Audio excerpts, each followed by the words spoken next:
guys, my name is Lena. I'm a nutritionist and health coach. Welcome back to my channel and my series, How to Build Healthy Habits 101. Quick disclaimer, my videos are minimally edited and they are typically unscripted. This is literally just me talking to you the way that I talk to my clients. It's a little different in that I don't have you giving me your feedback right back, but I do my best to be as relatable and educational and entertaining as possible. I'm not the most entertaining out there, but I'm getting better, okay? There's a lot of value to be had in this series though, so whether or not I'm the funniest person out there is irrelevant to the fact that you will get a lot of value from these videos. Don't forget to subscribe, like, and hit that bell so that you never miss a video. Today we're going to be talking about emotional eating, boredom snacking, emotionally snacking, overeating because you can, all that stuff, okay? We're going to be talking about eating when you're really not hungry and why you're doing it. I do have one video on this outside of the series, how to eat one and be done, and that's more so on like treats and stuff like that. You can go back and watch that if you want to. We'll be talking about some of the same concepts in this video, but diving just a little bit deeper. First of all, let's talk about the why behind mindless boredom and emotional eating. I like to always address the fact that this can be habitual. It can be nothing more than you always having a habit of getting seconds because it's just what you do. It's just what you grew up with your mom saying, do you want more? Get more, have more, right? So to some extent, overeating can just simply be habitual. And if you want to stop, it really is just a matter of slowly breaking the cycle or ripping off the band-aid and breaking the cycle quickly, right? To just say, one day I'm not going to get seconds unless I'm actually hungry for it. I'm not going to get seconds today. And then just break that cycle then and there. So reminder that sometimes it simply is habitual to come home straight from work and have a snack. Sometimes it's, even if you're not hungry. Sometimes it's simply habitual to get seconds, even if you're not hungry. Sometimes it's simply habitual to have a snack while you're watching TV, even if you're not hungry, tired, or bored, right? It's just a habit. It's an association that you have for when you come home from work. It equals a snack. It's the association you have with TV. You just like to eat something while you're doing it. It's an association you have when you're eating dinner. You always get seconds. It's just what you do, right? So to some extent, before I dive any deeper into the why behind these choices, it really could just be habit, and that's for you to decide. You need to dial into you, right? Your triggers, your behaviors, and ask yourself, is that what's going on? And again, if it is, it's a simple matter of replacing that habit or changing the cycle, okay? So I like to replace the habit of eating in front of the TV. That's something I grew up doing. What is on my shirt? You would think I would be more careful about those things.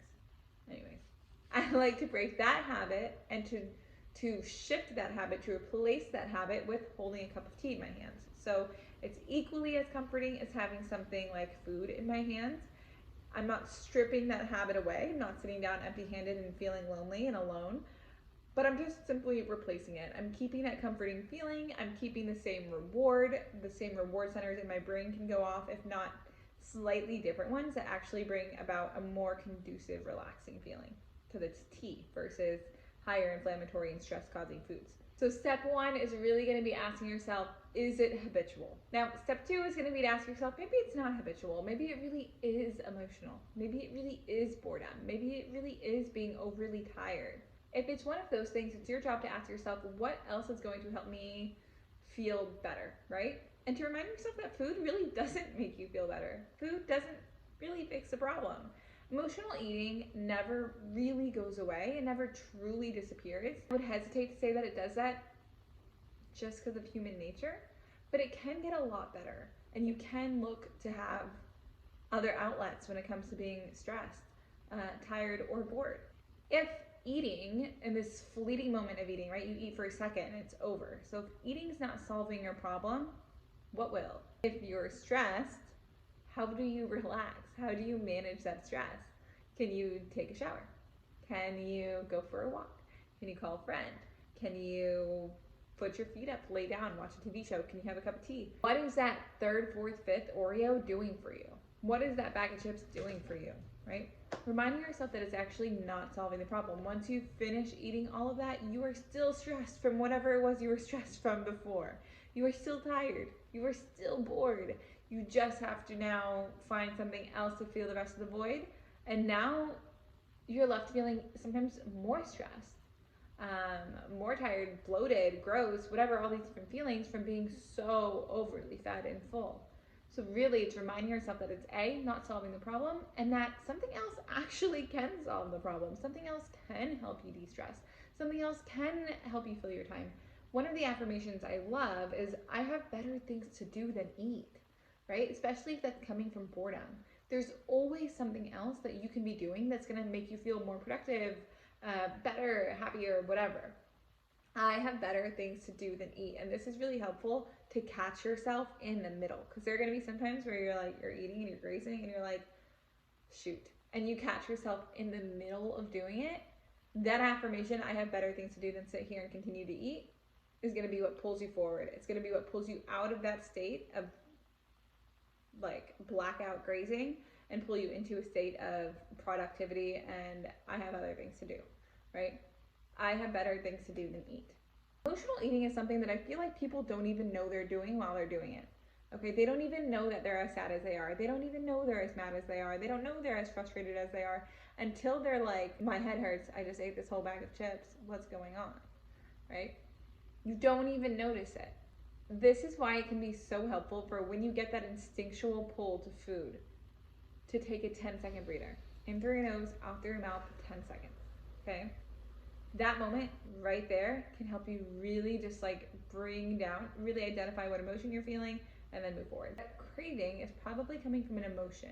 Okay, so if you can identify that emotion, you can identify your craving and you can let it pass. Mindless snacking, boredom eating, emotional eating, they don't go away overnight and it is a practice. So I challenge you as you practice these little things, breathing through craving, that 10-second breather while you feel it coming on, as you practice distracting yourself and reminding yourself that you have better things to do than eat, as you practice sips not chips and replacing that habit of snacking with sipping.